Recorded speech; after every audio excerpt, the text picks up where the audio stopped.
Era uma igreja que estava estabelecida numa cidade onde o povo tinha um comportamento extremamente corrupto. A idolatria reinava em Sardes, eles adoravam os deuses gregos. Era uma cidade muito rica, era uma cidade onde o comércio era muito intenso, era muito próspero. Então, a igreja de Sardes estava implantada numa cidade extremamente idólatra, extremamente corrupta. Não é mera coincidência o que acontece com a maioria das igrejas de Jesus hoje. Qual é a cidade hoje que não é tremendamente idólatra e tremendamente corrupta? Todas. Todas as cidades. Mas eu quero que você veja que essa igreja foi a que recebeu da parte de Deus a maior repreensão de todas as outras igrejas. Veja que aqui logo no início, o Senhor disse: ao anjo da igreja em Sardes, escreve. Eu já disse aqui em outras oportunidades que o anjo da igreja é o homem que Deus escolheu para ser o líder de um ministério, para ser o guia, para ser o condutor. É o homem que tem a responsabilidade de dirigir o povo de Deus, o homem que Deus comissionou para cuidar, para zelar, para ensinar, para guiar, para proteger o seu povo, para proclamar a sua palavra. Esse é o anjo da igreja. Nós também precisamos compreender o que significa igreja. Pouca gente compreende. Esta palavra igreja, do original, é eclésia, e é uma palavra que tem sido muito mal interpretada nos dias de hoje.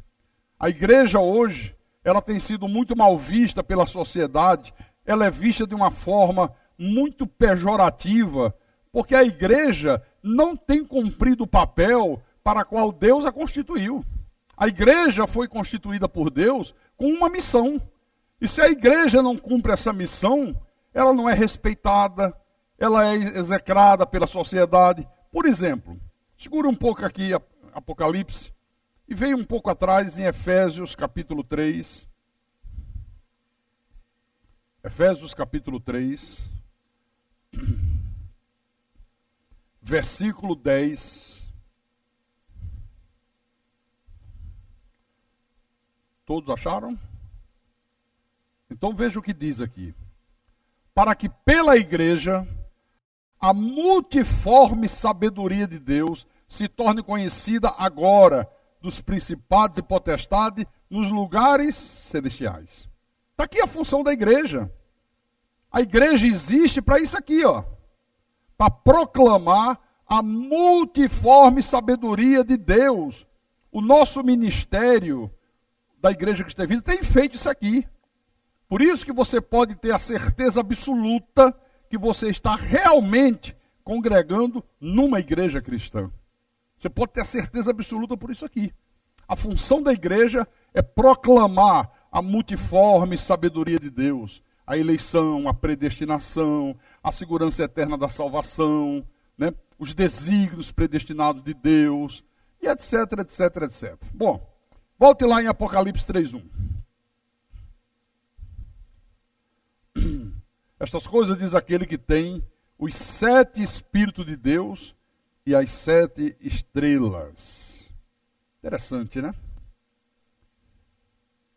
Não é que Deus tenha 7 Espíritos. Eu já ouvi pastor pregando que Deus tem 7 Espíritos. Não. 7, dentro da numerologia bíblica, significa a perfeição divina, é o número da perfeição de Deus. Então como é que a gente entende isso aqui? Estas coisas diz aquele que tem os 7 Espíritos de Deus. Como é que a gente entende isso aqui? Simples. É só manejar bem a palavra. Abra em Isaías, livro do profeta Isaías, capítulo 11.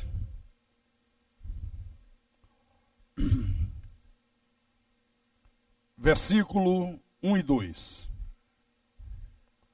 Isaías capítulo 11, versículo 1 e 2.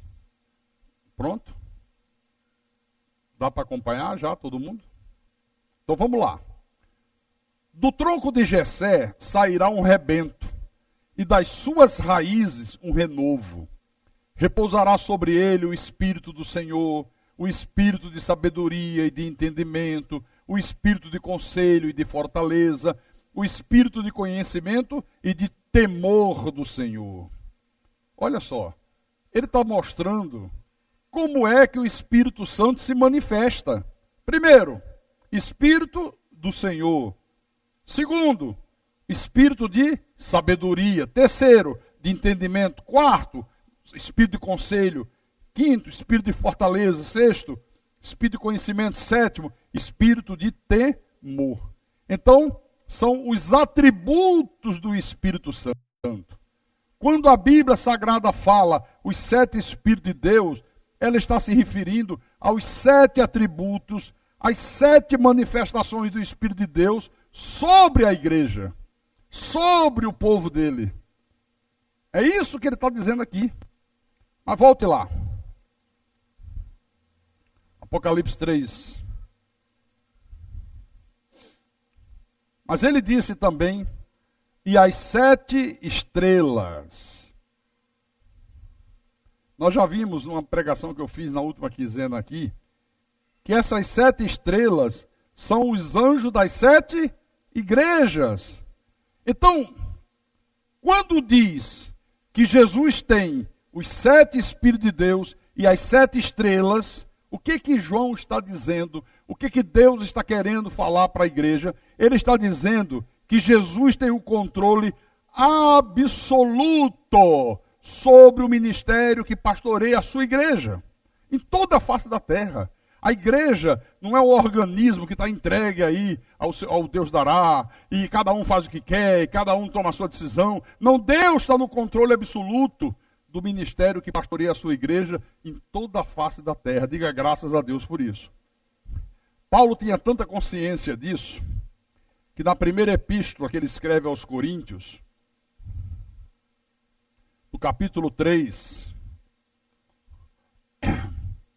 versículos 6 e 7, ele diz assim: eu plantei, Apolo regou, mas o crescimento veio de Deus, de modo que nem o que planta é alguma coisa, nem o que rega, mas Deus que dá o crescimento. Você vê como o apóstolo tinha consciência de que ele não era nada? Esse eu não sou nada, eu apenas planto, outro vem e rega, mas o crescimento vem de Deus. Quer dizer, ele está dizendo o controle absoluto da igreja está nas mãos de Deus, não está na mão de um pastor, não está na mão dos diáconos, dos ministros, dos membros da igreja, está nas mãos do Deus Todo-Poderoso. Diga glória a Deus. Mais adiante, no livro de Colossenses, capítulo 1,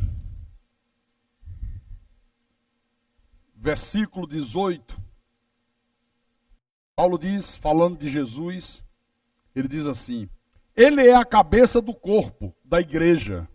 A igreja é um corpo, composto de muitos membros, como o nosso corpo. Você lembra que Paulo faz uma analogia do corpo humano com a igreja? Então a igreja é um corpo de muitos membros, cada um com a função, mas todos absolutamente necessários, a todos absolutamente importantes. Então, Jesus é o cabeça desse corpo, a igreja. Ele é o princípio, o primogênito de entre os mortos, para em todas as coisas ter a primazia. Se alguém tem primazia na igreja, é Deus. É o Senhor Jesus Cristo. Não é o irmão mais antigo, não é o irmão que dá um dízimo maior, não é o irmão que tem condições financeiras, que ajuda mais do que todo mundo. Não, é Deus. A primazia de Deus. Tudo acontece por obra e graça do nosso Deus, em nome de Jesus. Amém? Volte lá em Apocalipse 3, versículo 1. Depois de dizer que ele é aquele que tem os 7 Espíritos de Deus e as 7 estrelas, ele diz: conheço as tuas obras, que tens nome de que vives e estás morto. Olha, irmãos, nós nunca podemos esquecer que o nosso Deus é um Deus onisciente.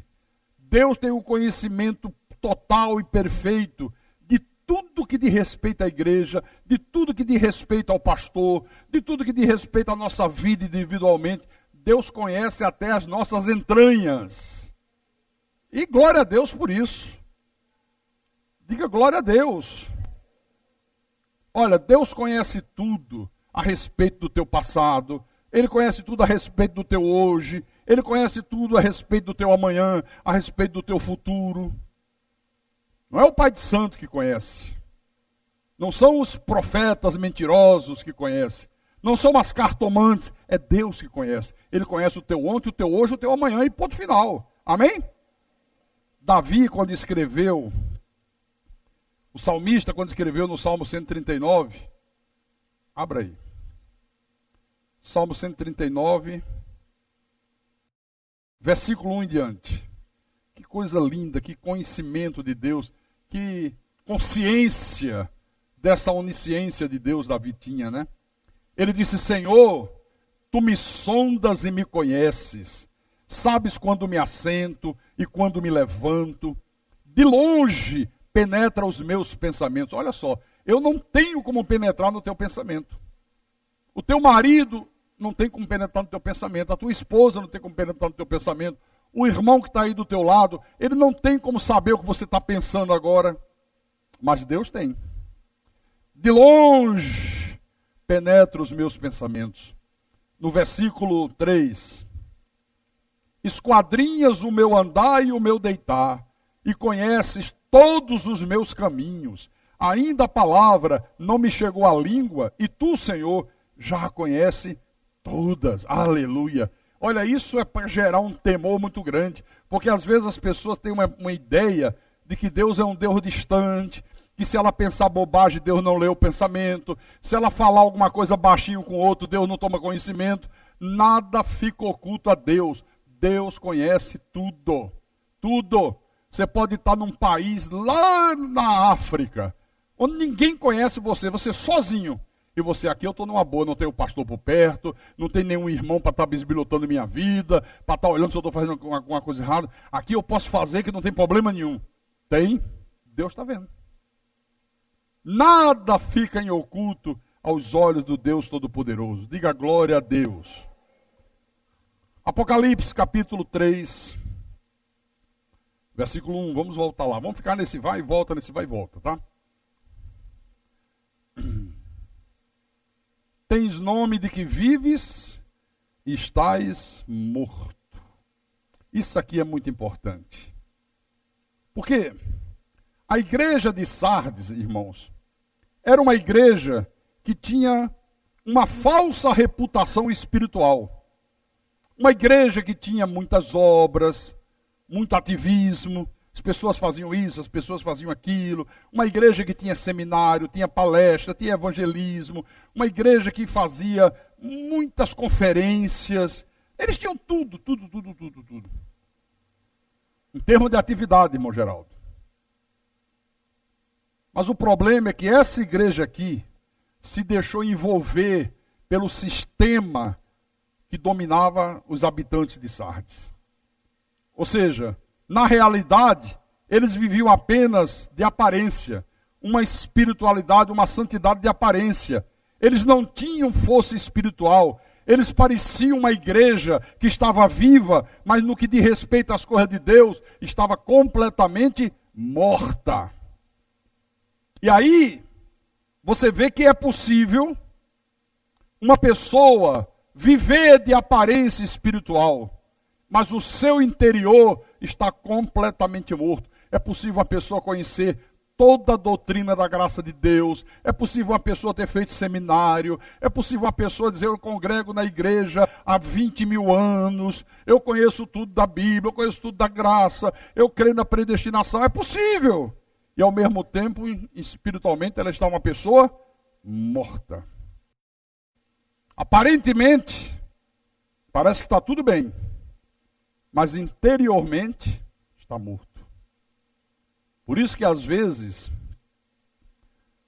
uma pessoa cai, do dia para a noite desaba, e você diz assim: como é que pode? Você toma um choque. Fulano caiu, fulano se afastou da igreja, fulano está em pecado, mas ele parecia estar tão bem. Entendeu? Parecia estar bem, mas você não conhece o interior da pessoa. Apenas parecia, apenas o exterior. Então esta igreja aqui tinha uma aparência de estar espiritualmente bem, mas por dentro estava morta. Às vezes, uma igreja tem um belo templo, uma bela catedral, tem um pastor eloquente, que fala bem, que articula bem as palavras, que tem muita cultura, que fala vários idiomas, que fez faculdade teológica, que tem vários diplomas, tem programa na rádio, tem programa na televisão, é um carisma danado. Quem vê por fora, diz, puxa, o cara é bom mesmo, o cara é espiritual. Aparência de ser um homem espiritual. Mas às vezes é só aparência, por dentro está morto.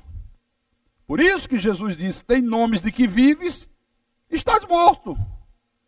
Por exemplo, quem não conhece a palavra de Deus e olha para a pompa da Igreja Católica Romana, não tem uma aparência de que está viva, de que é de Deus, de que o Espírito Santo age ali, de que Deus se manifesta naquele movimento. Você vê aqueles homens com aquelas roupas estranhas, aquela pompa. Vocês viram agora na eleição do novo Papa? Não tem uma aparência de que vive, mas por dentro está morto. É isso que ele está dizendo aqui. Às vezes a pessoa mostra uma aparência de estar espiritualmente bem, mas tem pecados ocultos. Olha, você pode ocultar os teus pecados de todo mundo. Você pode ocultar os teus pecados dos irmãos da igreja, do pastor da igreja, da tua mulher, do teu marido, dos teus filhos, dos teus vizinhos, do teu chefe, dos teus amigos, dos teus colegas de trabalho, mas você não tem como ocultar os teus pecados de Deus.